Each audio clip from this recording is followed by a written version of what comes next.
ลมหวนทวนไปใจของเรา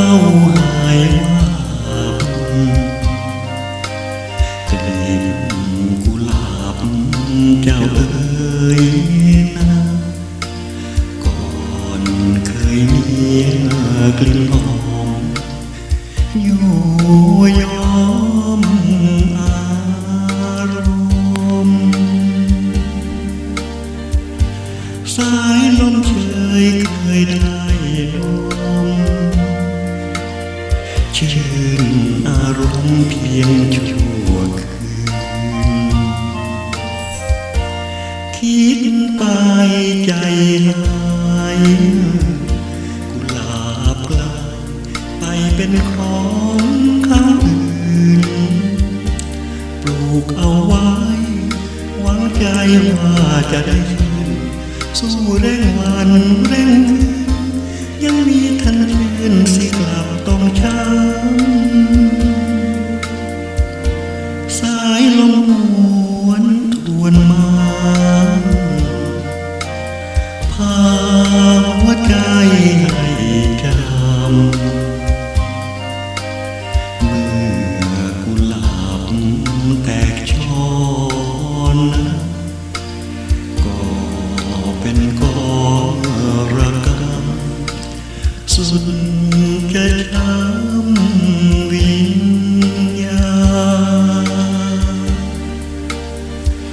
สายลมเชยรำเพยมากลิ่นเอามาให้เราดมเดี๋ยวนี้สินอยังสู้แต่ก็เอาไว้ให้ชื่นชมสุดเสียดายเขาเด็ดดอกเอาไปดมอกเราต้องระทมเพียงต้องสายลมยังเร่รู้สายลมห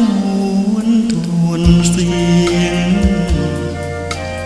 แม้เพียงเราควรกลีบกุหลาบที่เหลือนะเชื่อใจว่าจะหวนทวนสายลมพาสายลมเช